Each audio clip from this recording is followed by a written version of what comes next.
In order to have different, you have to do different. And in order to do different, you have to be different.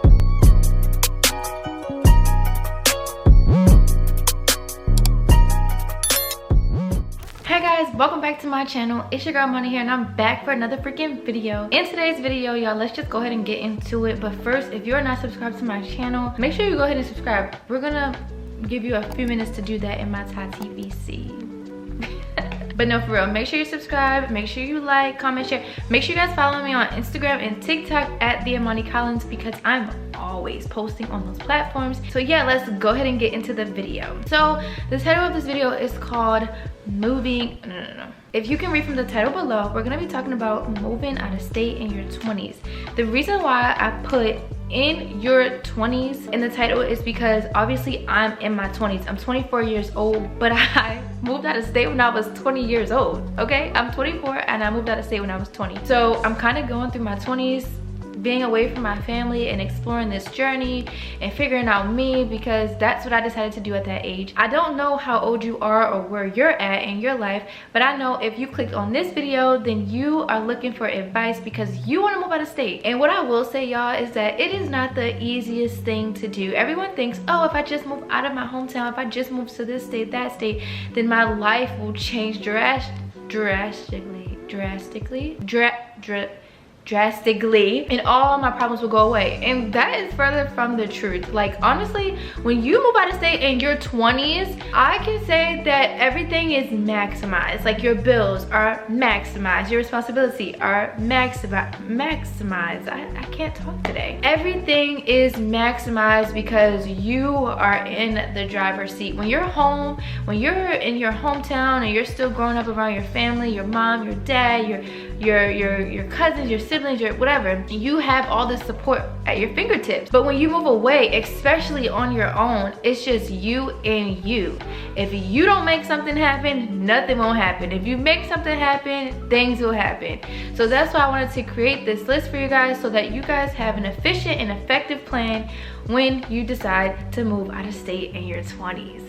So let's go ahead and get into it. So my first tip is to do your research. Why do you want to move to this state? Do you even know where you want to move? Is it just an itch that you need to scratch? Because I know for me, some of the places that I moved, even though it's not that many, some of the places that I moved, I would have been okay with just visiting, you know? So maybe this place that you think that you're gonna go to and love so much, because maybe you see people that live there on social media, you never know, you'll visit and be like, damn, I don't want to move here. Do your research, make sure this is somewhere you really want to move, and then go to tip number two. My next tip is going to be for you to create a thorough plan. So I don't know if you guys are new here, if you're watching this, if you've been watching me, then you guys know I did not have a plan when I moved out of state. I was just winging it, and trust me, there were so many things that I could have just, you know, not went through if I had a plan. But that's okay, you live and you learn, and that's why I'm here teaching you guys what not to do before you move out of state. Make sure that you have a thorough plan. I actually offer virtual coaching. If anyone wants to sign up for Millennials That Move,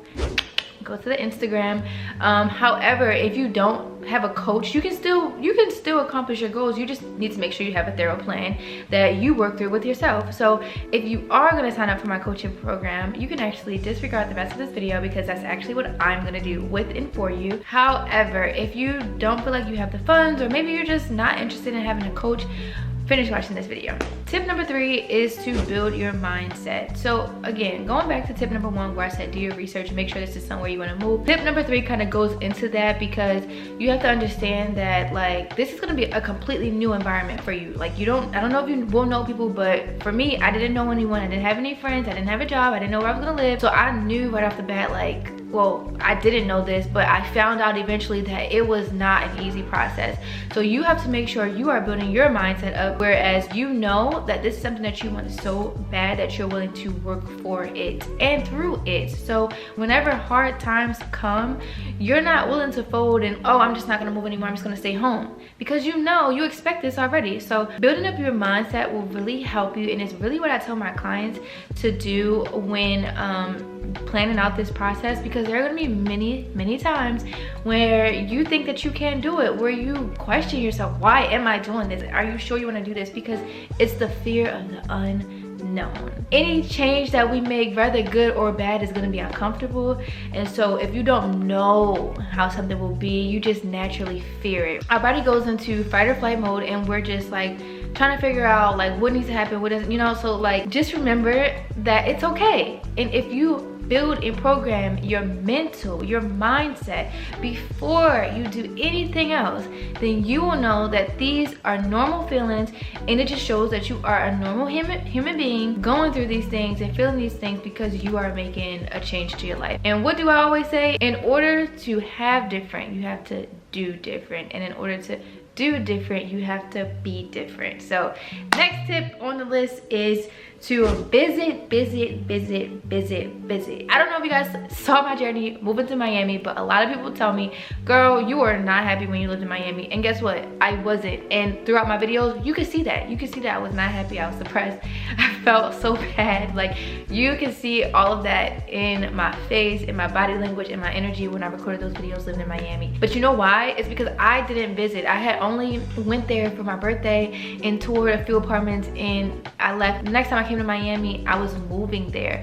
So to eliminate as much money as I spent, as much heartache that I was going through, I would never do it again. The next place I move to, if I move somewhere else, is gonna be a place that I know from front to back before I move there, because that was a tough one. After you visit it and you know for sure this is a place that you want to move to, seek out a apartment locator. If you want to get a house, seek out a real estate agent. And also, if you guys are moving to Dallas and you sign up for my program, I actually give you all of my resources, including my realtor that helped me find all of my apartments in Dallas. But of course, you guys know I've already told you who she is and everything like that. So just DM me if you want her information. And yeah, the last two tips on the list is, one, if you are worried about employment or making money or how you're gonna pay bills, I would definitely suggest to go through staffing agencies. So whenever I first moved here, that's all I was doing, was going through staffing agencies to bring me different opportunities. And ultimately, I found the one for me through a staffing agency. I actually got hired at a corporate office. I was making a decent amount of money. I was able to pay all of my bills. And yeah, that was something that I was scared of. I was nervous on, how am I gonna pay my bills? I thought that $1,000 for rent was expensive. What? If I could go back to that, like what? But yeah, I thought $1,000 was expensive for rent. But back to employment, yes, staffing agencies, they will help you. They will work on your behalf. You just have to make sure your resume is good, and I think sometimes they help you with that as well. But making sure you have all those things in line, they will help you find employment. And also, if that is not the way that you want to take, because for some people, moving out of state is a completely new leaf. They want to do completely different things. Maybe you want to start a business. Maybe you want to fulfill your business goals when you move out of state. That is an option too. And where you're at right now, you can start right now, and then by the time you plan your move and then you actually move, who knows, your business could be to the point where it could cover all of your bills. And even if you feel like, I do want to start a business, but I also need to work because my business is not where it needs to be, find a job, work a 9 to 5, and do your business on the side.